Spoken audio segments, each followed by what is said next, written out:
দেখেন বন্ধুরা, আজকে মাটির হাঁড়িতে মাংস রান্না করে দেখাচ্ছি। মাংসগুলো সব তুলে নিই।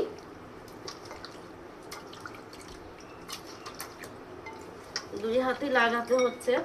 দেখেন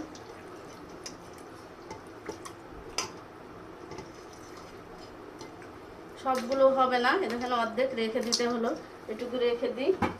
দেখেন এখানে যাবতীয় মশলা আছে, এগুলো দিয়ে দিলাম।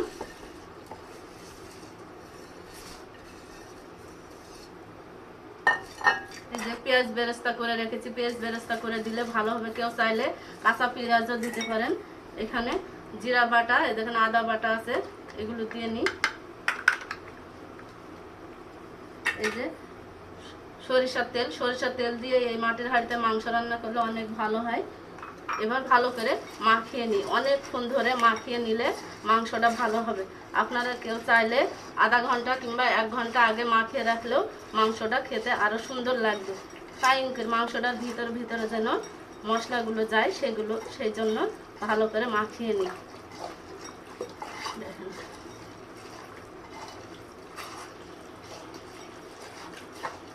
খুব সুন্দর হচ্ছে।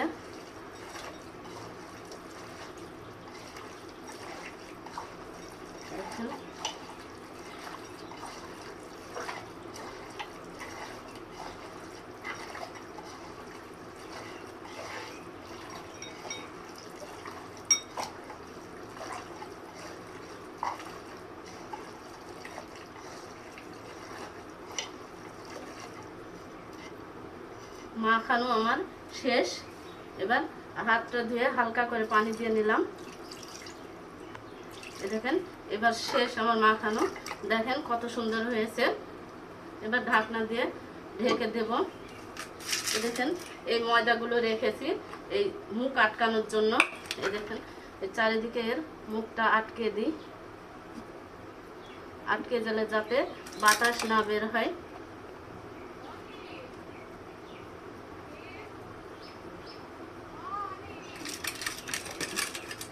এই যে আস্তে আস্তে করে ময়দাগুলো দিয়ে,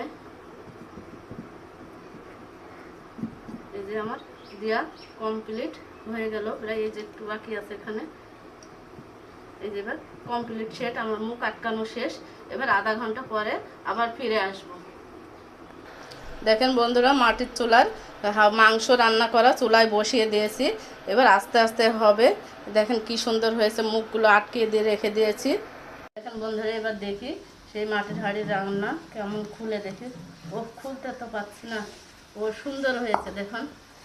এই যে কত সুন্দর হয়েছে। দেখেন হেভি সেন্ট বের হচ্ছে। দেখি উঠিয়ে নিই, দেখি উঠে।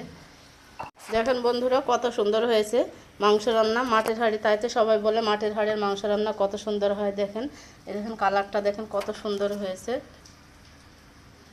দেখেন এই মাংস আর খিচুড়ি আমার ছোটো দেওর আর বড় ভাসুরের বাসায় দিয়ে পাঠিয়ে দিচ্ছে। ওরা বলেছিল যেদিন রান্না করবে সেদিন আমাদের কিন্তু খাওয়াবে অবশ্যই করে।